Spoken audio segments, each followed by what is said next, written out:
Hello. क्या हाल चाल? सब बढ़िया? तो आगे तैयारी करने के लिए 2024 में रिजल्ट लाने के लिए रदर ये कहना ज़्यादा बेहतर होगा, क्योंकि जो इस बार की तैयारी हो रही है वो सिर्फ पढ़ने के लिए नहीं है, वो रिजल्ट लाने के लिए है। और इस काम को जितना जल्दी शुरू किया जाए और जितने अच्छे तरीके से किया जाए वही अपने लिए बेहतर है। तो आज से हमारा शुरू होता है 2024 के लिए कंप्लीट जो क्लास है वो। अभी से लेकर पूरा थॉरो पूरा 11th पढ़ेंगे, पूरा 12th पढ़ेंगे, कॉम्प्रिहेंसिव तरीके से पूरा का पूरा जो सिलेबस है उसे हम लोग कवर करेंगे हर एक पार्ट को। और बेहतरीन प्रैक्टिस करके जो अपना प्रिपरेशन है उस पर एक नया डायमेंशन देंगे, ताकि अगले साल जो एग्जाम हो हमारा वो बहुत सही तरीके से हो जाए। तैयारी शुरू करना है तो नीट के एग्जाम के लिए सबसे पहला जो हमारा होता है, एक जो नाइटमेयर होता है, कहीं भी देखो डिफरेंशिएशन, इंटीग्रेशन, ट्रिगोनोमेट्री आता है, वो हमारे लिए थोड़ा तो प्रॉब्लम क्रिएट करता है। So I thought start mathematical tool से किया जाए। थोड़ा सा बेसिक मैथमेटिक्स का जो हिस्सा है वो हम लोग पूरा कर लेंगे। उसके बाद फिर unit dimension and motion in straight line से हम लोग आगे चीज़ों को कंटिन्यू करेंगे। तो बेसिक मैथ पढ़ेंगे जिसमें हम लोग ट्रिगोनोमेट्री पढ़ेंगे, डिफरेंशिएशन पढ़ेंगे, इंटीग्रेशन पढ़ेंगे, जो भी मिक्स्ड टॉपिक होते हैं छोटे छोटे से जिनसे हमसे सवाल पूछे जाते हैं वो भी हम लोग कवर करेंगे। आज जो हमारा स्टार्ट होने वाला ट्रिगोनोमेट्री होगा, मैक्सिमम पोर्शन आज कोशिश की जाएगी कि कवर हो। तो चलते हैं, शुरू करते हैं इसको। और साथ में एक और बात ध्यान रखना है कि जहां भी क्वेश्चन जो आएगा उसको पहले आप कोशिश करेंगे सॉल्व करने का, क्योंकि बेसिक मैथ है, काफी लोगों को काफी सारी बातें आती होगी पहले से। अब ट्राई करना है इस क्वेश्चन का आंसर करने का पहले। जितना आप कर पाते हो खुद से उतना आपके लिए बेहतर होगा। लेकिन जो चीजें होंगी एकदम स्क्रैच से शुरू होंगी, आपको कुछ नहीं आता है तब भी आप 100% हर बात को समझ जाएंगे। शुरू करते हैं। जो हमारा पोर्शन है इसका नाम है ट्रिगोनोमेट्री। ट्रिगोनोमेट्री में क्या पढ़ना है? बेसिक बातें पढ़नी है ट्रिगोनोमेट्री के बारे में। उसके बाद जो इसके इंपॉर्टेंट जो फॉर्मूला होते हैं जिसका हमारे लिए यूज होता है वो ज्यादा जरूरी है, तो उसको भी बहुत अच्छे तरीके से हम लोग समझेंगे। ट्रिगोनोमेट्री जो शुरू होता है कहानी, वो कहाँ से होता है शुरू? वो कहानी शुरू होता है हमारा एंगल से शुरू होता है। एंगल क्या होता है? एंगल दरअसल में होता है कि कहीं पर भी कोई लाइन प्लॉट करते हैं, जैसे कि यहाँ पे देख रहे हो एक लाइन दिया हुआ है, इसको मान लीजिए इनिशियल लाइन बोलते हैं ओ ए। इसको रोटेट करके हम इस जगह पे ले गए तो ये लाइन बन गया ओ बी। और ए से बी पे जाने पे आप इस डायरेक्शन में रोटेट कर रहे हैं, और ये जो डायरेक्शन है घड़ी के चलने के अपोजिट डायरेक्शन में है, इसे एंटी क्लॉकवाइज कहते हैं। वहीं पे जो दूसरा डायरेक्शन होता है, ये डायरेक्शन कैसा है? यहाँ पे अगर इनिशियल लाइन आपका क्या है, ओ ए दिया हुआ है, और जब इसको रोटेट कर दिए बी पे आ गया तो ये कैसा हो गया? ओ बी हो गया। ये जो रोटेशन हो रहा है घड़ी के चलने के डायरेक्शन में, तो इसको क्लॉकवाइज रोटेशन कहते हैं। Angle is basically the measure of amount of rotation. Measure of amount of rotation, कहीं पर भी कोई भी लाइन कितना रोटेट करता है ना, उसका जो मेजर होता है उसे कहते हैं हम लोग एंगल कहते हैं। रोटेशन दो तरह का होता है, एक एंटी क्लॉकवाइज होता है, दूसरा क्लॉकवाइज होता है। एंटी क्लॉकवाइज होगा तो पॉजिटिव एंगल बनेगा, और क्लॉकवाइज होगा तो कैसा एंगल बनेगा मेरा? नेगेटिव एंगल बन जाएगा। क्लियर है? अब देखेंगे जरा। एंगल होता है इसको मेजर किस में करते हैं? इसका ऐसा यूनिट जो होता है एंगल का, ये होता है आपका रेडियन होता है। क्या होता है? रेडियन होता है। इसे आर ए डी से शॉर्ट में डिनोट करते हैं। समझ में आ गई बात? ये इसका यूनिट है, जब भी मेजर करना पड़ेगा एंगल तो इसको इसी में मेजर करेंगे। रेडियन जो एंगल होता है वो डिफाइन कैसे करते हैं? तो रेडियन एंगल डिफाइन किया जाता है, कहीं पर भी कोई भी अगर आर्क बन रहा है, कहीं पर भी कोई भी अगर आर्क बन रहा है, और अगर ये एंगल थीटा दिया हुआ है, इस आर्क का रेडियस ए दिया हुआ है, लाइन ओ ए था, रोटेट करके बी पे पहुंच गया तो ओ बी हो गया, और इसमें जो आर्क है जिस पे आप चल रहे हैं ये लेंथ कितना हो रहा है? एल हो जा रहा है। तो इस जगह पे जो थीटा हो जाएगा, थीटा का वैल्यू कितना हो जाता है? एल बाई आर हो जाता है। थीटा कितना हो जाता है? एल बाई आर हो जाता है। क्लियर है? कोई दिक्कत नहीं है। अगला पॉइंट होता है कि जनरली हम लोग जो एंगल मेजर करते हैं वो कितना होता है? 180 डिग्री होता है। सर्कल के सेंटर पे जो एंगल बनता है 180 डिग्री का एंगल बनता है क्या? अगर ये सर्कल आप कंसीडर करते हो और इसका रेडियस आर दिया हुआ है, तो इसके सेंटर पे जो एंगल बनेगा और थीटा बराबर कितना हो जाएगा? एल बाई आर हो जाएगा। और सर्कल का जो पेरीमीटर का वैल्यू होता है, यानी कि पूरा लेंथ होता है, कितना हो जाता है? 2 पाई आर हो जाता है। तो यहाँ एल का वैल्यू आप लिखोगे तो हो जाएगा 2 पाई आर डिवाइडेड बाई हो जाएगा आर। यानी कि जो थीटा दिया है इसका वैल्यू कितना हो जाएगा? इसका वैल्यू हो जाएगा 2 पाई हो जाएगा। Value of theta is 2 pi. Circle के सेंटर पे जो पूरा एंगल बनता है रेडियन में, वो कितना होता है? 2 पाई होता है। और ऐसे नॉर्मल केस में हम देखते हैं तो सेंटर पे जो एंगल बनता है इसको 360 डिग्री का एंगल कहते हैं क्या? 360 डिग्री का मतलब हो गया 2 पाई रेडियन हो गया, यानी कि 180 डिग्री होगा, इसे हम क्या बोलेंगे? पाई रेडियन कहते हैं। तो याद रखना है कि पाई रेडियन, अगर पाई रेडियन दिया है तो इसका वैल्यू एंगल जो डिग्री में होता है 180 डिग्री होता है। यानी कि 1 रेडियन का वैल्यू मुझे निकालना पड़े तो कैसा हो जाएगा? 180 डिग्री बाई कितना हो जाएगा? पाई रेडियन हो जाएगा। यही पे इसका उल्टा चले, अगर हम 180 डिग्री दिया हुआ है तो ये कितने के बराबर होता है, पाई रेडियन के बराबर होता है। तो 1 डिग्री अगर लिखेंगे हम तो पाई बाई 180 रेडियन के बराबर में हो जाएगा। समझ में आ गई बात। एंगल क्या होता है, एंगल होता है अमाउंट ऑफ रोटेशन, जितना एंगल, जितना अमाउंट से कोई लाइन है वो रोटेट करता है, इसका जो मेजर होता है ना, जैसे डिस्टेंस चलोगे तो मीटर में मेजर करते हैं, उसी तरीके से कोई लाइन अगर रोटेट कर रहा है तो उसके रोटेट होने का जो अमाउंट होता है उसको मेजर करते हैं किसमें, रेडियन में मेजर करते हैं। और 1 रेडियन पाई बाई 180 होता है।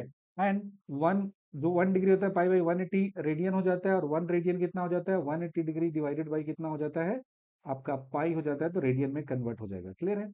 तो एंगल जब भी मेजर करेंगे तो किसमें करेंगे, रेडियन में, बिकॉज एसआई यूनिट वही होता है। दूसरा है, कभी कभी थोड़ा एक्सपेरिमेंटल जब बातें होती है तो उसमें डिग्री ऐसा मिनट में एंगल है वो मेजर किया जाता है, और सेकंड में भी मेजर किया जाता है। अगर मिनट में मेजर करते हो तो आपको पता है कि 1 डिग्री जो होता है ना, ये 60 मिनट के बराबर होता है। ये यूनिट किसका होता है, ये मिनट का यूनिट होता है। और साथ में जो 1 मिनट होता है ये 60 सेकेंड के बराबर होता है। ये डबल डैश लगा हुआ है, ये किसको डिनोट कर रहा है, ये सेकेंड को डिनोट कर रहा है। 1 डिग्री हो गया 60 मिनट, और 1 मिनट कितना हो गया, 60 सेकेंड हो गया। एंगल में कहीं पर भी कुछ भी हो दिया हुआ तो उसे आप जब चेंज करोगे, अरेंज करोगे, तो वो इसी फॉर्म में आपको दिखेगा। समझ में आ गई बात। रेडियन में मेजर करना है, ऐसा यूनिट 180 डिग्री पाई रेडियन हो जाता है, और 1 डिग्री 60 मिनट के बराबर होता है, और 1 मिनट 60 सेकेंड के बराबर ये हो जाता है, और इसे कहते हैं हम लोग एंगल। क्लियर है। चलो आगे बढ़ते हैं, थोड़ा सा देखते हैं, कन्वर्जन के बारे में बात करते हैं। हमने क्या देखा, हमने देखा कि 180 डिग्री जो होता है, यहाँ पे कन्वर्ट करना है अगर, 1 डिग्री जो लिखेंगे तो 1 डिग्री कितना होता है, पाई बाई 180 रेडियन हो जाता है। और वहीं पे अगर 1 रेडियन देखेंगे हम, तो 1 रेडियन बराबर कितना होता है, 180 डिग्री बराबर कितना हो जाता है, पाई हो जाता है, और ये डिग्री हो जाता है। समझ में आ गई बात। 180 डिग्री बराबर कितना है, पाई रेडियन। 1 रेडियन बराबर 180 बटा पाई डिग्री हो जाएगा। और 1 डिग्री लिखेंगे तो कितना हो जाएगा, 1 डिग्री लिखेंगे तो हो जाएगा पाई डिवाइडेड बाई कितना हो जाएगा, 180 हो जाएगा। 180 डिग्री पाई दिया है, सिंपल सा यूनिटरी मेथड लगाएंगे हो जाएगा। इसे कन्वर्ट करना है हमको, 45 डिग्री कन्वर्ट करना है किसमें, रेडियन में। इसका मतलब कितना होता है, 45 डिग्री हो गया। और 1 डिग्री को क्या लिखेंगे, पाई बाई 180 कर देंगे ना रेडियन में। 45 से हो जाएगा 4 टाइम्स, तो रेडियन में इसका वैल्यू क्या आ जाएगा, पाई बाई 4 रेडियन वैल्यू आ जाएगा। पाई बाई 6 दिया है, इसका मतलब कितना होता है, इसे कन्वर्ट करना है डिग्री में। डिग्री में कन्वर्ट करने के लिए क्या करना है, उल्टा मल्टीप्लाई कर देना है। डिग्री में करना है तो 180 बटा पाई से मल्टीप्लाई करना है। 180 बटा पाई कर देंगे, इससे कैंसिल होगा, 6 से कितना हो जाएगा, 3, यानी कि कितना हो जाएगा, 30 हो जाएगा। तो पाई बाई 6 का मतलब कितना होता है, 30 डिग्री दिया है। 30 डिग्री जो दिया है इसे रेडियन में कन्वर्ट करेंगे तो 30 डिग्री हो जाएगा। और जो इसको डिग्री में कन्वर्ट करना है तो पाई बाई 180 कर देंगे, ये हो जाएगा 6। तो वैल्यू कितना कन्वर्ट होकर आ गया, पाई बाई 6 आ गया। पाई बाई 3 को डिग्री में कन्वर्ट करना है तो कर दो पाई बाई 3, और डिग्री के लिए क्या करते हैं, 180 बटा पाई कर देते हैं। इससे कैंसिल हो गया, और इससे कितना हो गया, 60 हो जाएगा। यानी कि पाई बाई 3 रेडियन कितने के बराबर होता है, 60 डिग्री के बराबर होता है। चाहे एंगल रेडियन में दिया हो तो उसे डिग्री में कन्वर्ट कर सकते हैं, और डिग्री में दिया है तो रेडियन में कन्वर्ट कर सकते हैं। और ये दोनों ही काम करना मेरे लिए बहुत ही आसान है, कोई डिफिकल्ट नहीं है। सिंपल सा मल्टीप्लिकेशन करना है, और आपका जो एंगल दिया है वो कन्वर्ट होकर यहाँ पे मिल जाएगा। तो यहां तक बातें आपको समझ में आ गई होगी। आगे बढ़ते हैं अगले पॉइंट की तरफ। जैसे कुछ स्टैंडर्ड वैल्यू है ना, हमको रेडियन में ऐसा याद हो तो मेरे लिए ज्यादा अच्छा होता है। जैसे मैं भी निकाला है 30 डिग्री का मतलब पाई बाई 6 रेडियन है, पीछे कैलकुलेट किया था ना, यहाँ पे निकाला कि जो 30 डिग्री दिया है कैसा है, पाई बाई 6 दिया है। 30 डिग्री है तो पाई बाई 6 दिया। 45 का मतलब पाई बाई 4 है। पाई बाई 3 का मतलब कितना हो जाता है, 60 डिग्री हो जाता है, यानी कि 60 डिग्री का मतलब पाई बाई 3 है। ये जो स्टैंडर्ड एंगल है अगर ये मुझे याद हो, काफी अच्छा होता है, डायरेक्टली पूछा भी जाएगा छोटे छोटे सवालों में। 30 डिग्री को पाई बाई 6 कहते हैं। 45 डिग्री को पाई बाई 4 कहते हैं। 45 डिग्री मतलब पाई बाई 4। 60 डिग्री का मतलब होता है पाई बाई 3। ठीक है। 60 डिग्री का मतलब पाई बाई 3। 90 डिग्री यानी कि पाई बाई 2, तो पाई बाई 2 लिखा है तब उसको क्या समझेंगे, 90 डिग्री। 120 डिग्री को क्या बोलते हैं, 2 पाई बाई 3। कैसे आ गया, 120 हो गया, ये पाई हो गया, नीचे करेंगे 180। 60 से करेंगे 3 और 60 से करेंगे 2, तो वैल्यू कितना आ जाएगा, ये वैल्यू आ जाएगा 2 पाई बाई 3। ये वैल्यू आ गया 2 पाई बाई 3। 135 है तो कितना आ जाएगा, 3 पाई बाई 4। सेम करेंगे पाई बाई 180 से मल्टीप्लाई। 150 का मतलब 5 पाई बाई 6 होता है। 180 डिग्री का मतलब होता है पाई रेडियन, हमने पीछे बात किया हुआ है। और 360 डिग्री का मतलब होता है 2 पाई रेडियन होता है। अगर आपको याद है तो ठीक है, नहीं तो इसके स्क्रीनशॉट ले लेना और एक दो बार इसको अच्छे से देखोगे तो आपको ये बात अच्छे से समझ में आ जाएगी। क्लियर होना चाहिए, ये बहुत ही फंडामेंटल बात है और हमें अच्छे से याद होना चाहिए। क्लियर है? चलो आगे बढ़ते हैं। अब हमें देखना है measurement of positive and negative angle. अभी हमने देखा था कि जो एंगल होता है, दरअसल में एंगल क्या होता है, अमाउंट ऑफ रोटेशन का जो मेजरमेंट होता है उसे हम लोग एंगल कहते हैं। एंगल दो तरह का होता है, एक क्लॉकवाइज होता है और एक एंटी क्लॉकवाइज होता है। तो अब चलेंगे, जैसे ही मेजरमेंट किधर कर रहे हैं, जिधर ही आप रोटेशन करना शुरू कर दिए क्लॉकवाइज सेंस में, ये हो गया मेरा क्लॉकवाइज सेंस, तो एंगल कैसा हो गया, ये हमारा एंगल निगेटिव हो गया। और अगर एंटी क्लॉकवाइज चले तो एंगल कैसा हो जा रहा है, पॉजिटिव हो जा रहा है। जब भी एंटी क्लॉकवाइज में रोटेशन से बनेगा तो एंगल कैसा हो जाएगा, ये मेरा पॉजिटिव हो जाएगा, और क्लॉकवाइज में चलेंगे तो कैसा हो जाएगा, नेगेटिव हो जाएगा। जैसे देखते हैं आगे, यहाँ दिया मेरा एक्स एक्सिस दिया है और ये क्या है, वाई एक्सिस दिया हुआ है। ये मेरा इनिशियल लाइन दिया हुआ था। अब ये जो इनिशियल लाइन है, इसका मेजरमेंट एक बार नहीं चला हमने, दो बार चला यहाँ पे और ऐसे आ गया। पता है कि एंगल का जो वैल्यू होता है ना, 360 डिग्री से भी ज्यादा हो सकता है। एक चक्कर चले तो 360 डिग्री हो गया। और प्लस में कितना हो जा रहा है, ये पाई/4 हो जा रहा है। ये एंगल कितना दिया है, पाई/4। एक चक्कर चले तो एंगल कितना हो गया, 2 पाई। और प्लस में कितना हो जाएगा, पाई/4। 4 × 2 = 8 और 1 कितना होता है, 9। और ये कितना हो जाएगा, पाई/4 हो जाएगा। यानी कि कंप्लीट रोटेशन आप एंटी क्लॉकवाइज में करोगे तो 9 पाई/4 हो गया। पॉजिटिव इसलिए लिखा हमने क्योंकि ये रोटेशन किधर हो रहा है, ये रोटेशन एंटी क्लॉकवाइज हो जा रहा है।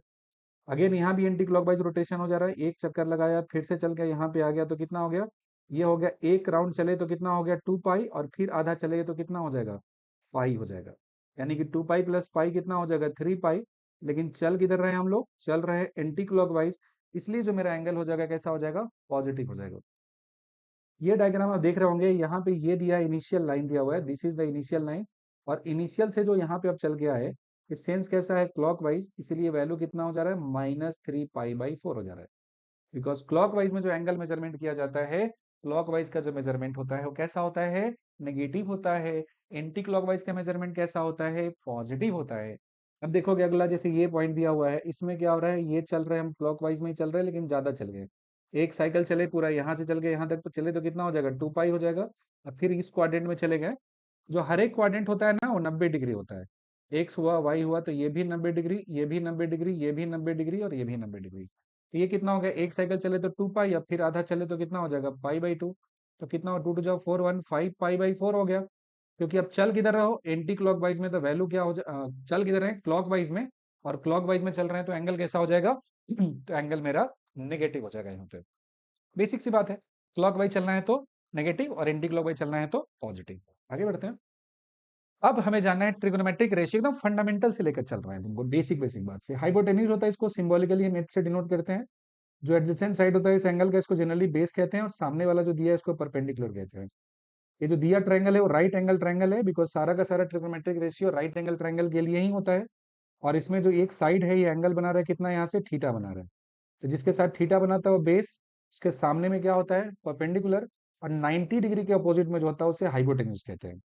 6 ट्रिग्नोमेट्रिक रेशियो होता है, साइन थीटा का मतलब होता है हाइपोटेन्यूज बाई परपेंडिकुलर हो जाता है, समझे। हाइपोटेन्यूज बाई परपेंडिकुलर होता है, यानी क्या हो जाता है, perpendicular by hypotenuse, sorry, pardon me. Sine theta बराबर कितना, परपेंडिकुलर बाई हाइपोटेन्यूज होता है, यानी कि इसको लिख सकते हैं P/H लिख सकते हैं। कॉस थीटा होता है, कैसा होता है, बेस बाई हाइपोटेन्यूज होता है, यानी कि इसका वैल्यू B/H लिख सकते हैं। टेन थीटा का जो वैल्यू होता है वो क्या करेंगे, तो टेन थीटा का वैल्यू हो जाएगा मेरा परपेंडिकुलर बाई कितना हो जाएगा, बेस हो जाएगा, यानी कि P बाई क्या कर देंगे, इसको B कर देंगे।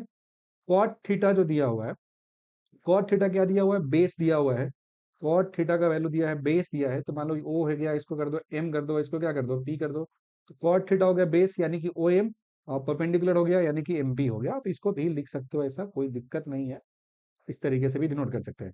सेक थीटा कॉस का उल्टा हो जाता है, जो सेक थीटा होता है ना, दरअसल में सेक थीटा होता है कॉस थीटा का उल्टा हो जाता है। तो कॉस थीटा जो लिखा हुआ है कैसा है, ओ एम बाई ओपी दिया है तो ओपी बाई ओ एम हो जाएगा, ये हाइपोटेन्यूज बाई बेस हो जाएगा। कॉस थीटा होता है बेस बाई हाइपोटेन्यूज, तो सेक थीटा हो जाएगा हाइपोटेन्यूज बाई बेस हो जाएगा। कोसेक थीटा होता है साइन का उल्टा होता है। जो कोसेक थीटा आप लिखते हो ये रेसिप्रोकल ऑफ साइन थीटा हो जाता है। और इसी जगह पे जो देखोगे तो टैन जो कॉट थीटा मेरा हो जाएगा, कॉट थीटा हो जाता है रेसिप्रोकल यानी कि उल्टा ऑफ टैन थीटा हो जाता है, 1/tan थीटा कहते हैं। तो टैन थीटा का जो वैल्यू यहाँ पे लिखा है हमारा कैसा दिया, M P by M, tan theta दिया है, M P by O M दिया है। तो यहाँ पे लिखोगे कॉट थीटा का वैल्यू मेरा क्या हो जाएगा, O M by M P हो जाएगा, एकदम उल्टा उल्टा लेके चलना है, समझ गए। कोसेक थीटा साइन वाले का उल्टा हो जाएगा, sine M P by OP, तो ओपी बाई एम पी हो जाएगा।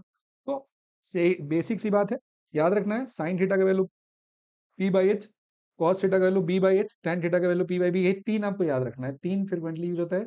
Sine theta perpendicular by hypotenuse, cos theta का वैल्यू क्या हो जाता है, base by hypotenuse, and tan theta का जो वैल्यू होता है ये परपेंडिकुलर बाई बेस हो जाता है। अच्छा एक और बात है, Pythagoras theorem, right angle triangle है, तो यहाँ पे जब लिखोगे परपेंडिकुलर का स्क्वायर प्लस बेस का स्क्वायर बराबर क्या हो जाता है, हाइपोटेन्यूज का स्क्वायर हो जाता है। अगर राइट एंगल ट्रायंगल है तो परपेंडिकुलर का स्क्वायर प्लस बेस का स्क्वायर बराबर हाइपोटेन्यूज का स्क्वायर हो जाता है। कोसेक थीटा साइन का उल्टा, सेक थीटा कॉस का उल्टा, कॉट थीटा टैन का उल्टा। और ये आइडेंटिटी है, इसका खूब यूज होता है, अच्छे से याद रख लेना है, याद है तो ठीक है, नहीं तो कर लेना है। Sine square theta plus cos square theta बराबर 1 होता है, 1 प्लस टेन स्क्वायर थीटा होता है, इसका वैल्यू क्या हो जाता है, सेक स्क्वायर थीटा हो जाता है। और 1 प्लस कॉट स्क्वायर थीटा होता है, इसको क्या कहते हैं हम लोग, कोसेक स्क्वायर थीटा होता है। Sine square theta plus cos square theta कितना होता है, 1 होता है। 1 प्लस टेन स्क्वायर थीटा क्या होता है, सेक स्क्वायर थीटा होता है। 1 प्लस कॉट स्क्वायर थीटा होता है, इसे क्या कहते हैं हम लोग, कोसेक स्क्वायर थीटा कहते हैं। 1 प्लस कॉट स्क्वायर थीटा को क्या कहते हैं, कोसेक स्क्वायर थीटा कहते हैं। तो ये मेरा पूरा का पूरा यहाँ पे जो ट्रिगोनोमेट्रिकल आइडेंटिटी है, जो रेशियो है, वो हमें पता होना चाहिए, और अदर पता नहीं होना चाहिए, अच्छे से याद होना चाहिए, जब भी हमको इसका जरूरत पड़े तो हम सही से इसका इस्तेमाल कर सकें। चलो इस पे ना क्वेश्चन बनाकर देखते हैं हम लोग, और देखते हैं कि कैसे इसके वैल्यू को निकालते हैं। जैसे मान लो कि साइन थीटा दिया कितना है, 3/5। स्टार्टिंग में अगर आपको कुछ दिक्कत है तो आप क्या करो, एक ट्रायंगल बना लो यहाँ पे। साइन थीटा दिया हुआ है, अगर इसको हम लिख देते हैं क्या, थीटा, तो ये क्या हो जाएगा, बेस हो जाएगा, ये परपेंडिकुलर होगा और ये हाइपोटेन्यूज होगा। साइन थीटा का वैल्यू जो दिया है मेरा, वो कितना दिया है, ये वैल्यू मेरा दिया है 3/5 दिया है, 3 यानी कि परपेंडिकुलर, 5 यानी कि हाइपोटेन्यूज। तो इसका जो हाइपोटेन्यूज दिया है कितना दिया है, 5 दिया है, परपेंडिकुलर कितना दिया है, 3 दिया है। बोला ऑल अदर ट्रिगोनोमेट्रिक आइडेंटिटीज निकालो। अगर बेस हम निकाल लेते हैं तो अपना काम हो जाएगा। कैसे निकालेंगे, परपेंडिकुलर का स्क्वायर प्लस बेस का स्क्वायर बराबर एच स्क्वायर, परपेंडिकुलर यानी कि 3 स्क्वायर प्लस बी स्क्वायर बराबर कितना हो जाएगा, 5 स्क्वायर। तो बी स्क्वायर बराबर 5 स्क्वायर माइनस 3 स्क्वायर बराबर 4 स्क्वायर। बी बराबर कितना हो जाएगा, 4 होगा क्या, बेस जो दिया है इसका वैल्यू कितना आ जाएगा, 4 आ जाएगा। समझ में आ गई बात। तो परपेंडिकुलर हाइपोटेन्यूज और बेस सब मालूम होगा तो हर एक का वैल्यू निकाल सकते हैं। साइन थीटा है तो कॉस थीटा, कॉस थीटा कितना होता है, बेस बाई हाइपोटेन्यूज होता है ना, बेस का वैल्यू 4/5 हो जाएगा। टेन थीटा अगर मुझे निकालना है तो टेन थीटा कितना होता है, परपेंडिकुलर बाई क्या हो जाता है, बेस, परपेंडिकुलर 3 दिया और बेस कितना दिया है, 4 दिया है। साइन थीटा इतना दिया है तो कोसेक थीटा कितना हो जाएगा, साइन थीटा का उल्टा होता है 3/5 है, तो ये कितना हो जाएगा, 5/3 हो जाएगा। कॉस थीटा दिया है तो सेक थीटा क्या हो जाएगा, कॉस थीटा का उल्टा, यानी कि वैल्यू कितना हो जाएगा, 5/4 हो जाएगा। साथ ही साथ टेन थीटा दिया है तो टेन थीटा का उल्टा क्या होता है, कॉट थीटा, और कॉट थीटा कितना हो जाएगा, 4/3।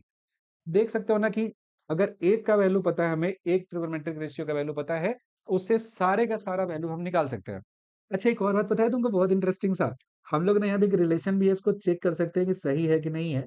हम लोग याद करते हैं कि sine square theta plus cos square theta बराबर 1 होता है। यहाँ वाले पे है ना, चेक करते हैं वैल्यू को रख के, एलएचएस वाले पार्ट में जो साइन का वैल्यू है, साइन का वैल्यू कितना है अपने पास, 3/5 दिया है, और कॉस का वैल्यू कितना दिया है, 4/5 दिया है। यानी कि 9 डिवाइडेड बटा कितना हो जाएगा, 25, प्लस 16 डिवाइडेड बाई कितना हो जाएगा, 25। 16 और 9 कितना हो जाएगा, अगेन 25 बाई क्या हो जाएगा, 25, यानी कि क्या आ जाएगा, 1 आ गया। इसका मतलब जो हमने रिलेशन पढ़ा, sine square theta plus cos square theta बराबर 1, ये रिलेशन वैलिड है, इसमें कोई फ्लॉज नहीं है। आसानी से हम इसको कहीं भी यूज कर सकते हैं। साइन का वैल्यू दिया है तो कॉस निकाल सकते हैं, कॉस का वैल्यू दिया है तो साइन निकाल सकते हैं। कैसे, जब मान लो कि हमें निकालना हो, अगर इससे कॉस निकालना हो, कॉस थीटा बराबर क्या हो जाएगा, 1 माइनस हो जाएगा साइन स्क्वायर थीटा हो जाएगा, और यहाँ से स्क्वायर हटाते इस पे रूट आ जाएगा। कॉस के बाद आ जाएगा यहाँ पे साइन थीटा, तो साइन थीटा बराबर कितना हो जाएगा, तो 1 माइनस कॉस स्क्वायर थीटा होगा। तो देख रहे हो ना कि अगर एक वैल्यू दिया है तब उससे बहुत ही आसानी से दूसरे जो वैल्यूज हैं उसे आप इवेलुएट कर सकते हो, उसमें कोई खासा दिक्कत आपको इवेल्युएशन में नहीं होगा, आसानी से आप कर सकते हो। क्लियर है, यहाँ तक बातें आपको समझ में आगे होगी, ठीक है। अब देखो हमारे पास 4 क्वाड्रेंट सिस्टम होता है। कौन कौन होता है, देखो ये होता है, इसे कहते हैं फर्स्ट क्वाड्रेंट कहते हैं, इसके सेकंड क्वाड्रेंट कहते हैं, इसको थर्ड कहते हैं, इसको फोर्थ कहते हैं। पहला क्वाड्रेंट वो होता है जैसे यहां से एंगल मेजर करोगे तो ये कितना होगा एंगल, 0 डिग्री से लेकर कितना डिग्री हो जाएगा, 90 डिग्री होगा, तो इसको फर्स्ट क्वाड्रेंट बोलेंगे हम लोग। सेकेंड क्वाड्रेंट में यहाँ पे आ जाओगे तो जो एंगल का वेरिएशन होगा वो 90 से शुरू होता है और कहाँ तक जाता है, 180 डिग्री तक जाता है। थर्ड में आ जाओगे तो 180 से शुरू होगा 210 तक जाएगा, तो 180 डिग्री से थीटा शुरू होता है और 210 डिग्री तक ही जाता है। फोर्थ में आ जाओगे तो 210 डिग्री से शुरू होगा थीटा और कहाँ तक जाएगा, 360 डिग्री तक जाएगा। समझ में आई बात। फर्स्ट क्वाड्रेंट मतलब एंगल 0 से 90 डिग्री हो तो फर्स्ट क्वाड्रेंट में होगा।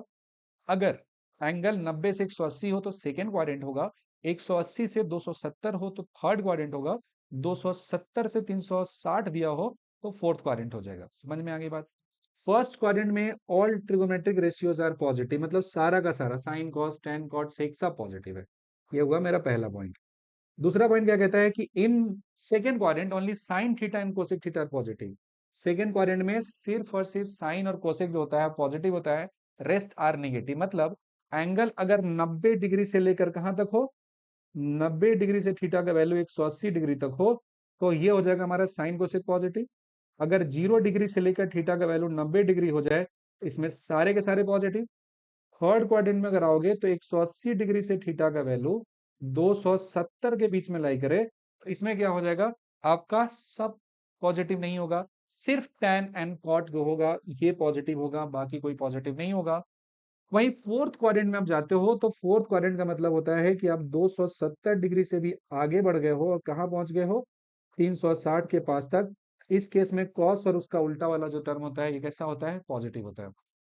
कॉस और उसका उल्टा वाला टर्म क्या होता है, पॉजिटिव होता है। इस बात को ध्यान में रखना है। पहले क्वाड्रेंट में सब पॉजिटिव, दूसरे में साइन और उसका उल्टा पॉजिटिव, तीसरे में टैन और उसका उल्टा पॉजिटिव, चौथे में कॉस और उसका उल्टा पॉजिटिव।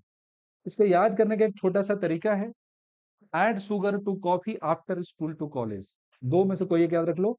एड मतलब पहला क्या हो गया, ऑल, शुगर यानी कि साइन और इसका उल्टा, टू का मतलब क्या हो गया, टेन, और कॉफी का मतलब क्या हो गया, कॉस।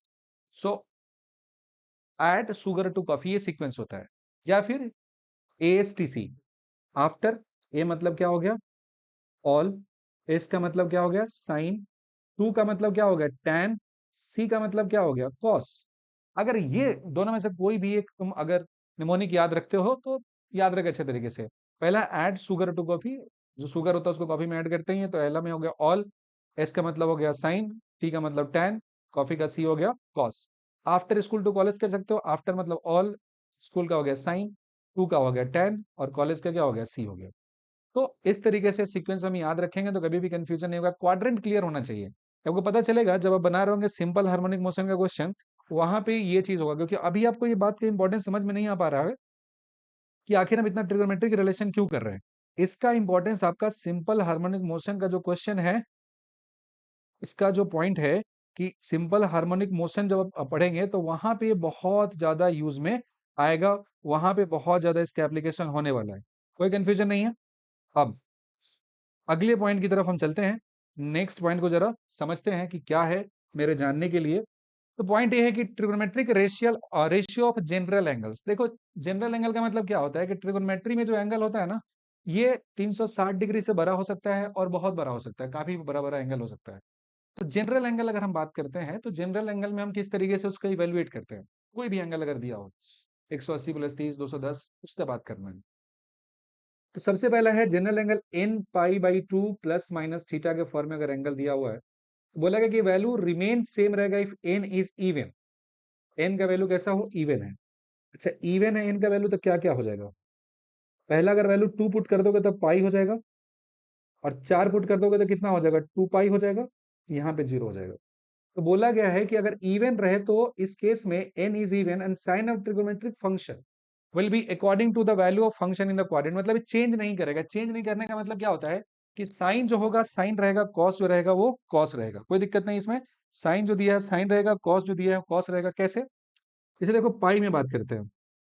अगर पाई में हमारा एंगल यहाँ पे चला जा रहा है ऐसा, मतलब इससे थोड़ा सा थीटा क्या हो जा रहा है, कम हो जा रहा है, या थोड़ा इधर साइड चले जाएंगे तो थीटा क्या हो जाएगा, पाई में जुट जाएगा ना। बिकॉज एंगल हमेशा मेजर कहाँ करना है, पॉजिटिव एक्स एक्सिस से मेजर करना है। एंगल का जो वैल्यू होगा ऑलवेज पॉजिटिव एक्स एक्सिस से मेजर करके बताना है। जैसे मान लो कि सेकंड क्वाड्रेंट में आते हैं, तो सेकंड क्वाड्रेंट में एंगल कितना हो जाएगा, पाई माइनस थीटा हो जाएगा। और थर्ड क्वाड्रेंट में क्या हो जाएगा, पाई प्लस थीटा हो जाएगा। तो जैसे अगर मुझे लिखना पड़े साइन पाई माइनस थीटा, तो सेकंड क्वाड्रेंट में साइन पॉजिटिव है तो क्या हो जाएगा, साइन थीटा। अगर लिखना पड़े कॉस पाई माइनस थीटा, तो ये वैल्यू कितना होगा, सेकंड क्वाड्रेंट में तो कॉस निगेटिव होता है ना, चेंज तो करेगा नहीं, कॉस का कॉस रहेगा, लेकिन कैसा रह जाएगा, माइनस। अगर tan लिखते हो क्या, पाई माइनस थीटा, जो सेकंड क्वाड्रेंट है उसमें tan तो निगेटिव रहता है, और पाई प्लस थीटा और माइनस थीटा में कोई चेंज नहीं है, तो tan थीटा तो tan रह जाएगा, पाई माइनस थीटा है तो माइनस tan थीटा लिखेंगे। आगे बढ़ते हैं, थर्ड क्वाड्रेंट में जाते हैं तो पाई प्लस थीटा हो जाएगा। अगर मुझे लिखना पड़े साइन पाई प्लस थीटा, तो कुछ चेंज तो हुआ नहीं, साइन थीटा तो साइन रह जाएगा, लेकिन थर्ड क्वाड्रेंट में क्योंकि साइन निगेटिव होता है तो माइनस लगाना पड़ेगा। वहीं पे अगर मुझे लिखना पड़े कॉस पाई प्लस थीटा, तो अब कहाँ चले गए हो, आप चले गए हो थर्ड क्वाड्रेंट में, तो थर्ड में कॉस क्या होता है, नेगेटिव होता है, तो लिखेंगे minus cos theta.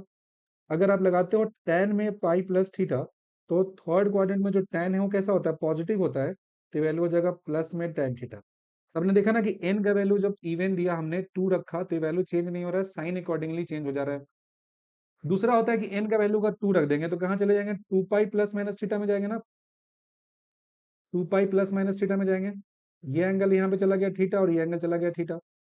2 pi plus theta कहाँ पे आ जाएगा, ये आ जाएगा फर्स्ट क्वाड्रेंट में आ जाएगा, 2 पाई प्लस थीटा आ जाएगा फर्स्ट क्वाड्रेंट में।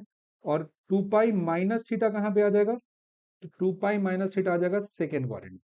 अकॉर्डिंगली सेम काम करना है, देखो फर्स्ट क्वाड्रेंट में आ गए तो क्या आएगा, इसमें सब पॉजिटिव हो जाएगा, और फोर्थ क्वाड्रेंट में आएगा तो सिर्फ कौन पॉजिटिव होगा, कॉस पॉजिटिव होगा ना। फोर्थ क्वाड्रेंट में कौन पॉजिटिव होगा, सिर्फ और सिर्फ कॉस, और उसका उल्टा वाला जो सेक होता है वो पॉजिटिव होगा। पहले पाई प्लस थीटा लिखते हैं, तो जैसे साइन 2 पाई प्लस थीटा है, तो फर्स्ट क्वाड्रेंट में चले गए, 2 पाई प्लस थीटा में चेंज नहीं करेगा तो साइन थीटा हो जाएगा। कॉस अगर कर देंगे 2 पाई प्लस थीटा, तो कहाँ चले गए, फर्स्ट क्वाड्रेंट में, तो ये भी कैसा रहेगा, प्लस में कॉस थीटा रहेगा। अब कर देंगे tan में, आ जाएंगे 2 pi plus theta, tan 2 pi plus theta, तो ये भी कितना रहेगा, tan थीटा रहेगा ना, बिकॉज फर्स्ट क्वाड्रेंट में किसी तरह का चेंज आपको देखने को नहीं मिलेगा। फर्स्ट क्वाड्रेंट में जो tan है tan रहेगा, cos है cos रहेगा, tan है cot है तो cot रहेगा, जो भी है। तो साइन तो इसका बदलता नहीं है, फर्स्ट क्वाड्रेंट में सारे के सारे क्या होते हैं, मेरे पॉजिटिव वाले होते हैं, सब के सब पॉजिटिव होते हैं। आगे बढ़ो जरा, अब बात कर लो 2 पाई माइनस थीटा वाले में। तो 2 पाई माइनस थीटा में जब जाके डिस्कस करोगे, तो एक जिसे लिखो साइन, क्या लिख दो, साइन कर दो 2 पाई माइनस थीटा, तो कहाँ चले गए हो आप, चले गए फोर्थ क्वाड्रेंट में। फोर्थ क्वाड्रेंट में साइन कैसा होता है, निगेटिव होता है, तो क्या लगाएंगे, माइनस साइन थीटा, बिकॉज इसमें तो चेंज करना नहीं है। अगर कॉस लगा दोगे 2 पाई माइनस थीटा, तो अगेन तुम किसमें हो, फोर्थ में, लेकिन फोर्थ में कॉस पॉजिटिव होता है, तो ये क्या हो जाएगा, प्लस कॉस थीटा हो जाएगा। और यहाँ पे अगर tan लगा देंगे हम, तो tan हो जाएगा कितना, 2 pi minus theta. Fourth quadrant वाले में tan कैसा होता है, निगेटिव होता है, तो क्या लगाएंगे, माइनस tan थीटा लगा देंगे, क्या लगा देंगे, माइनस tan थीटा यहाँ पे लगा देंगे हम। अच्छा, एक और बहुत ही इंटरेस्टिंग सा यहाँ पे रिलेशन है आपके जानने के लिए, तो ये होता है माइनस थीटा का रिलेशन होता है। जैसे मान लो एक्स एक्सिस ये हो गया और वाई एक्सिस ये हो गया, एक हुआ एक्स एक्सिस और दूसरा क्या हो गया, वाई एक्सिस हो गया। अगर यहाँ पे दिया है लाइन, तो ये एंगल को बोलते हैं हम लोग माइनस थीटा बोलते हैं। This angle is called minus theta. इस माइनस थीटा का वैल्यू कितना हो गया, साइन में अगर निगेटिव होता है ना, तो साइन अपने निगेटिव को बाहर निकाल देता है, क्यों, क्योंकि माइनस थीटा कहाँ चला जा रहा है, फोर्थ क्वाड्रेंट में, और फोर्थ में साइन क्या होता है, निगेटिव होता है। तो निगेटिव है तो क्या हो जाएगा, बाहर आ जाएगा ना साइन, तो साइन में माइनस थीटा कैसा हो जाएगा, माइनस साइन थीटा हो जाएगा। ठीक है। अगला, अगर कॉस में दिया है मेरा माइनस थीटा, तो कॉस में माइनस थीटा कितना हो जाएगा, ये हो जाएगा माइनस कॉस थीटा, नहीं होके प्लस हो जाएगा, क्यों, क्योंकि फोर्थ क्वाड्रेंट में कॉस है, कॉस कैसा होता है, फोर्थ में पॉजिटिव होता है। नेक्स्ट है tan। tan में अगर माइनस थीटा दोगे, तो tan भी कैसा चला गया, फोर्थ क्वाड्रेंट में, और फोर्थ क्वाड्रेंट में tan निगेटिव होता है, तो अगर थीटा में माइनस है, तो यहाँ भी माइनस है, वो बाहर निकल जाएगा। तो साइन माइनस थीटा का वैल्यू माइनस साइन थीटा, और कॉस माइनस थीटा का वैल्यू प्लस कॉस थीटा, ये होता है, अच्छे से याद रखना है, बहुत यूज में आता है, कि साइन में अगर माइनस थीटा दिया है, तो इसे लिखते हैं हम लोग माइनस साइन थीटा। लेकिन वहीं पे कॉस में अगर माइनस थीटा दिया हुआ है, तो कॉस में जो माइनस थीटा होगा, ये माइनस खत्म हो जाता है, और यहाँ पे cos थीटा आ जाता है। समझ में आई बात, साइन में माइनस थीटा कितना हो जाएगा, माइनस साइन थीटा हो जाएगा। वहीं पे cos में माइनस थीटा कितना हो जाएगा, सीधा cos थीटा होगा, माइनस वहां पे खत्म हो जाता है। तो ये आपने एक पार्ट इसका समझ लिया होगा। नेक्स्ट पार्ट बोल रहा है कि trigonometric function of an angle 2n pi plus theta में रहे, जहां पे n का वैल्यू कुछ भी रहे, 0 1 2 3 रहे, इसमें सेम रहेगा, चेंज नहीं करेगा। इसमें सेम रहेगा, चेंज नहीं करेगा। कुछ भी ले लो ना, जैसे मान लो 2n pi plus minus theta में, तो ही ना इंटीग्रल मल्टीपल हो गया, 0 हो गया, ये पाई हो गया, ये 2 पाई हो गया। तो जाहिर सी बात है इसमें कुछ भी हो जाएगा प्लस माइनस थीटा। तो ये इधर में एंगल आ गया, कितना हो जाएगा, पाई माइनस थीटा हो जाएगा, अभी हमने देखा था। और ये हो जाएगा पाई प्लस थीटा हो जाएगा। यहाँ पे आ जाओ, एंगल ए थीटा ले लो और ये एंगल थीटा ले लो। इधर साइड में आएंगे तो 2 पाई प्लस थीटा, और इधर साइड में आ जाएंगे तो 2 पाई माइनस थीटा हो जाएगा। तो अगर angle 2 pi plus theta 2 pi minus theta, या pi plus theta pi minus theta के फॉर्मेट में दिया हुआ है, उस केस में क्या होता है, उस केस में आप जब देखोगे तो आपको पता चल जाएगा कि यहाँ पे किसी तरह का चेंज नहीं हो रहा है। और अकॉर्डिंगली जो जिस क्वाड्रेंट में आएगा, जैसे फर्स्ट क्वाड्रेंट में आएगा तो सारे के सारे पॉजिटिव हो जाएंगे। सेकेंड क्वाड्रेंट में जो आप जाओगे, जैसे ही सेकेंड क्वाड्रेंट में सिर्फ और सिर्फ साइन और उसका उल्टा पॉजिटिव होगा। तीसरे में जाओगे तो टेन और उसका उल्टा पॉजिटिव हो जाएगा। और चौथे में आ जाओगे तो कॉस और उसका उल्टा जो दिया है वो कैसा हो जाएगा, पॉजिटिव हो जाएगा। तो अच्छे से इस बात को समझ लेना है। अगला पॉइंट है कि अगर दिया है trigonometric function of an angle n pi by two plus theta minus theta दोनों होता है, will be change into the function if n is odd and sign of trigonometric function will be according to the value that function in the quadrant. n का value odd हो जाए, मतलब 1 3 हो जाए। Odd का मतलब क्या हो जाएगा, इसका वैल्यू 1 और 3 हो जाए। जैसे मान लो कि यहाँ पे हो जाएगा पाई बाई टू हो जाएगा, ये वैल्यू कितना हो जाएगा, 3 पाई बाई टू ना हो जाएगा। तो यहाँ पे भी चार पॉसिबिलिटी है। चार पॉसिबिलिटी क्या है कि इधर में थीटा हो जाए और इधर में थीटा हो जाए। इधर में थीटा हो जाएगा तो क्या लिखेंगे, पाई बाई टू माइनस थीटा लिखेंगे क्या। और इधर साइड जाएगा तो हो जाएगा pi by two plus theta. Similarly यहाँ पे आ जाओ, ये एंगल थीटा ले लो, ये एंगल थीटा ले लो। इधर साइड कितना हो जाएगा, 3 pi by two minus theta हो जाएगा। और इधर साइड में हो जाएगा 3 pi by two plus theta हो जाएगा। तो 3 pi by two plus theta चले तो कहाँ चलेगा, फोर्थ क्वाड्रेंट में। पाई बाई टू माइनस थीटा चलेगा तो फर्स्ट क्वाड्रेंट में। अगर आपको यहाँ पे थोड़ा सा पेस में दिक्कत हो ना, तो पॉज करके आप दोबारा इस चीजों को सुन लेना। सेम टाइप का चीज है, एक ही बात को बार बार रिपीट करना है, लिखना है, बोलना है, जिससे आपको अच्छे तरीके से याद हो जाएगा। तो फर्स्ट क्वाड्रेंट में आएंगे तो कितना होगा, पाई बाई टू माइनस थीटा हो जाएगा। सेकंड क्वाड्रेंट में जाएंगे तो पाई बाई टू प्लस थीटा हो जाएगा। थर्ड क्वाड्रेंट में जाएंगे तो 3 pi by two minus theta हो जाएगा। फोर्थ क्वाड्रेंट में जाएंगे तो 3 pi by two plus theta हो जाएगा। एक एक करके सब में देखते हैं। जैसे पहले क्वाड्रेंट में देखते हैं पाई बाई टू माइनस थीटा में। तो पहले क्वाड्रेंट में आ जाओगे तो सारे के सारे कैसे होंगे, पॉजिटिव होगा। Sine pi by two minus theta हो जाएगा, cos pi by two minus theta हो जाएगा, एंड टेन में हो जाएगा pi by two minus theta हो जाएगा। समझ में आ गई बात। Sine pi by two minus theta, cos pi by two minus theta, और tan pi by two minus theta हो जाएगा। साइन 90 माइनस थीटा क्या होता है, इसमें चेंज करता है, साइन कॉस में बदलता है, कॉस साइन में बदलता है, एंड टेन कॉट में बदलता है। फर्स्ट क्वाड्रेंट में किसी साइन का तो लफड़ा हुआ नहीं, क्योंकि पहले क्वाड्रेंट में सबका सब कैसा था, मेरा पॉजिटिव दिया हुआ है। लेकिन दूसरे क्वाड्रेंट में चलो जरा, पाई बाई टू प्लस थीटा को लिख के देखते हैं। पाई बाई टू प्लस थीटा में करेंगे तो अगेन साइन तो कॉस में बदलेगा, लेकिन अब मुझे साइन का ख्याल रखना पड़ेगा। समझ गए बात। एक एस आई एन और एस आई जी एन है, दो तरह का साइन होता है। तो साइन अगर देखेंगे तो पाई बाई टू प्लस थीटा कौन से क्वाड्रेंट में चला गया, बताओ जरा। सेकंड क्वाड्रेंट में गया ना। पाई बाई टू प्लस थीटा किस क्वाड्रेंट में है, सेकंड क्वाड्रेंट में दिया है। और जब सेकंड क्वाड्रेंट में पाई बाई टू प्लस थीटा गया हुआ है यहाँ पे, तो साइन 90 प्लस थीटा तो कॉस थीटा होता है, और सेकंड क्वाड्रेंट में साइन पॉजिटिव है तो उसको लिखेंगे plus cos theta. Cos pi by two plus theta है तो क्या लिखेंगे, साइन थीटा तो लिखेंगे, लेकिन सेकंड क्वाड्रेंट में कॉस निगेटिव होता है, इसलिए माइनस साइन लगाना यहाँ पे जरूरी हो जाता है। tan 90 प्लस थीटा जो दिया है इसे क्या लिखेंगे, हम कॉट थीटा लिखेंगे। लेकिन सेकंड क्वाड्रेंट में क्योंकि tan निगेटिव होता है तो क्या लगाएंगे, माइनस यहाँ पे लगा देंगे। हमको बस ये देखना है कि किस क्वाड्रेंट में एंगल लाई कर रहा है। जिस क्वाड्रेंट में एंगल लाई करता है उसी के अकॉर्डिंग इसको क्या करना है, हमको सजा देना है, अरेंज कर देना है, और अपना काम वहां पे बढ़िया तरीके से बन जाएगा, कोई दिक्कत नहीं। उम्मीद करते हैं यहाँ तक बातें समझ में आ गई होगी। थोड़ा सा आगे बढ़ते हैं। 3 pi by two plus minus theta है, इसे भी तुरंत चेकआउट कर ले अच्छे से। जैसे साइन में पहले बात कर लेते हैं। साइन में 3 pi by two plus theta, इसके बाद कॉस में 3 pi by two plus theta, sine cos के बाद टैन में 3 pi by two plus theta. ये तीन हो गया। Sine 3 pi by two plus theta किस क्वाड्रेंट में चलेंगे, फोर्थ क्वाड्रेंट में। तो साइन तो बदल जाएगा कॉस में, लेकिन फोर्थ में तो साइन निगेटिव है तो माइनस लगाना पड़ेगा ना। कॉस तो बदल जाएगा साइन में, लेकिन फोर्थ क्वाड्रेंट में कॉस पॉजिटिव है, ये फोर्थ क्वाड्रेंट में पॉजिटिव होता है। 3 पाई बाई 2 कहाँ पे है? 3 pi by 2 plus theta fourth quadrant में दिया, और फोर्थ में कॉस पॉजिटिव है तो प्लस साइन थीटा लिखेंगे। टेन का क्या हो जाएगा? तो टेन का अपना हो जाएगा, टेन जब बदलेगा तो हो जाएगा कॉट थीटा हो जाएगा। और कॉट किधर है? फोर्थ क्वाड्रेंट में, और फोर्थ में गए तो टेन कैसा होता है? निगेटिव होता है, तो यहाँ पे क्या लगाना पड़ेगा मेरे को? माइनस साइन यहाँ पे इंसर्ट कर देना पड़ेगा। इसके बाद एक आखिरी बचा है थर्ड क्वाड्रेंट वाले केस, जैसे 3 पाई बाई 2 माइनस थीटा है, तो अगर साइन में लिखते हैं हम 3 pi by 2 minus theta, cos में लिखते हैं 3 pi by 2 minus theta, tan में लिखते हैं 3 pi by 2 minus theta. Sine 3 pi by 2 minus theta तो कॉस थीटा होगा, साइन बदलेगा तो कॉस बदलेगा, लेकिन 3 pi by 2 minus theta third quadrant, और थर्ड में साइन निगेटिव है तो क्या लगाना पड़ेगा मुझे? माइनस लगाना पड़ेगा। कॉस जब देखेंगे तो कॉस का कैसा हो जाएगा? साइन थीटा हो जाएगा, लेकिन थर्ड क्वाड्रेंट में कॉस भी निगेटिव है तो माइनस लगाएंगे। टेन जो बदलेगा तो क्या हो जाएगा? कॉट थीटा हो जाएगा, लेकिन ये कॉट थीटा पॉजिटिव होगा, बिकॉज बिकॉज कि थर्ड क्वाड्रेंट में जो टेन होता है वो कैसा होता है? पॉजिटिव होता है। समझ में आ गई बात? तो इस तरीके से जो एंगल का चेंज होगा इसमें कोई दिक्कत नहीं होना चाहिए। आपको पता होगा इसमें नीट के एग्जाम में कॉस 120 डिग्री का वैल्यू पूछा गया था, और दो चार स्टूडेंट का फीडबैक है मेरे पास कि सब कुछ आते हुए वो सवाल गलती कर लिए थे, क्योंकि एंगल का ना सही से क्लियरिटी नहीं था। ये जो बेसिक बात अगर आपको सही तरीके से क्लियर है तो आप ऐसा माइनर गलती कभी नहीं करेंगे, आपको अच्छे तरीके से समझ में बातें आ जाएंगी, कोई तरह का कंफ्यूजन वहां पे नहीं होगा। अब बता, value of sine cos and ten, 0 से 90 डिग्री तक का वैल्यू आपको याद होना चाहिए, और एक सबसे इंपॉर्टेंट हमारे लिए 37 डिग्री और एक है 53 डिग्री है।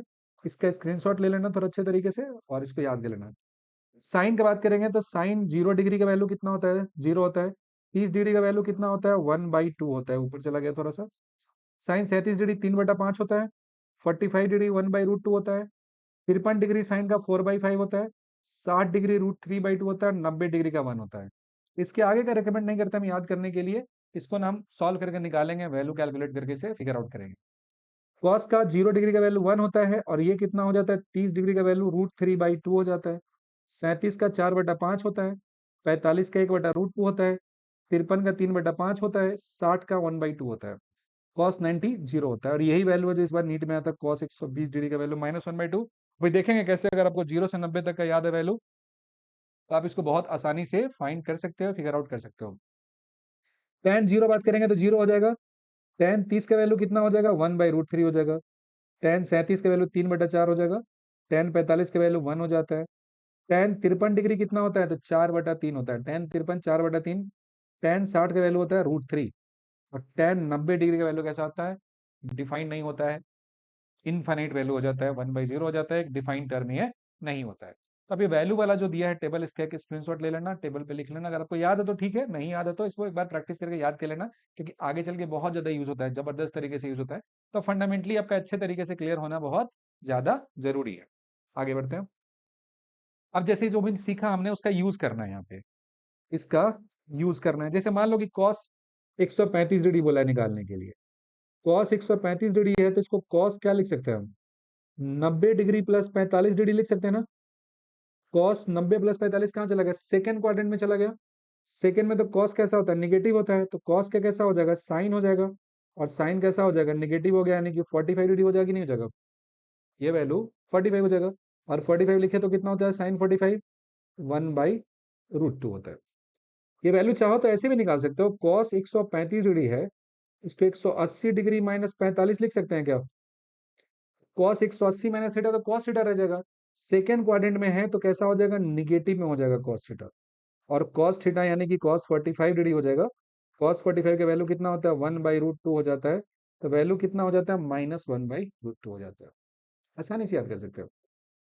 दूसरे नंबर पे कॉस 210 डिग्री है, तो इसका वैल्यू लिखेंगे कॉस 180 डिग्री प्लस 30, 8 और 3 11, 210। ये किस क्वाड्रेंट में चला गया? 210 डिग्री।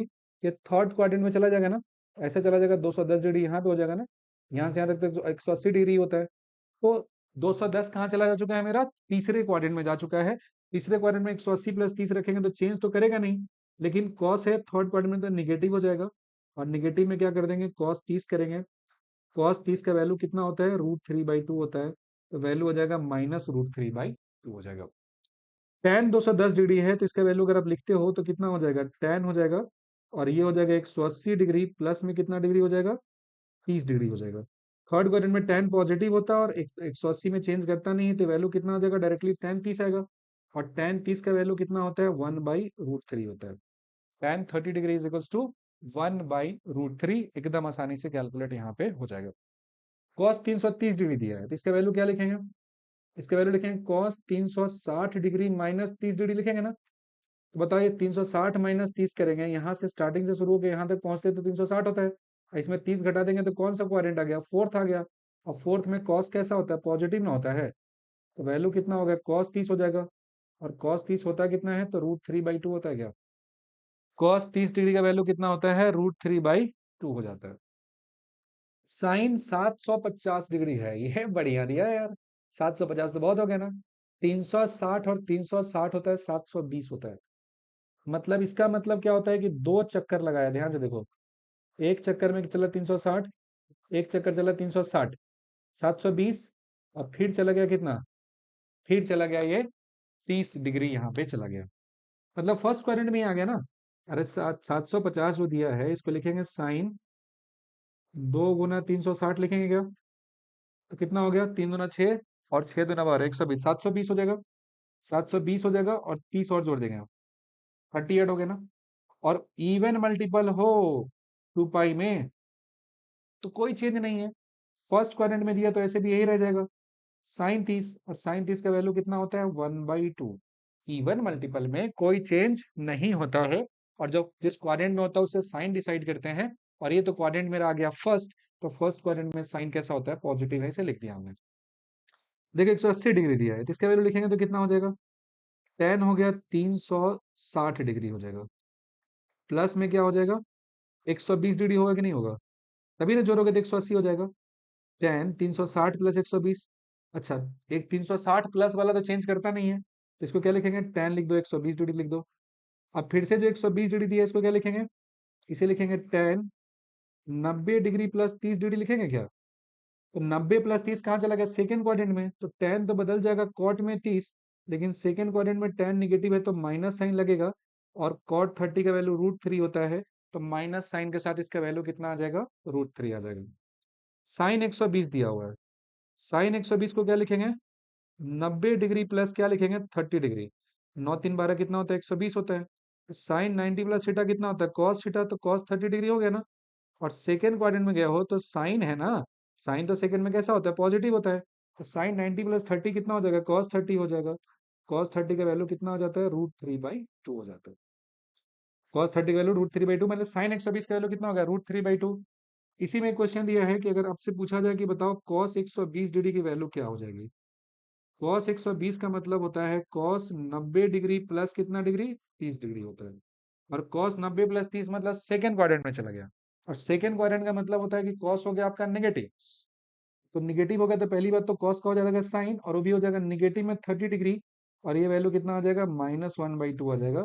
ये इस बार आपके कैलकुलेशन में नीट वाले एग्जाम में एक सवाल में आया था बीच में कहीं पे। तो अगर आपका फंडामेंटल अच्छे से याद होता, खैर ये तो बहुत फ्रिक्वेंटली यूज होने वाला है, cos 120 का वैल्यू जो -1/2 होता है, इसको स्पेशली साइड में कहीं पे नोट डाउन कर लेना, बिकॉज जो 120 का वैल्यू है कॉस में, इसका बहुत इस्तेमाल होता है, हरदम यूज किया जाता है अलग अलग जगह पे कैलकुलेशन करने के लिए। तो ये जुबान पे आपका वैल्यू है वो रहना चाहिए, जाके अच्छे से कैलकुलेशन कर पाएंगे।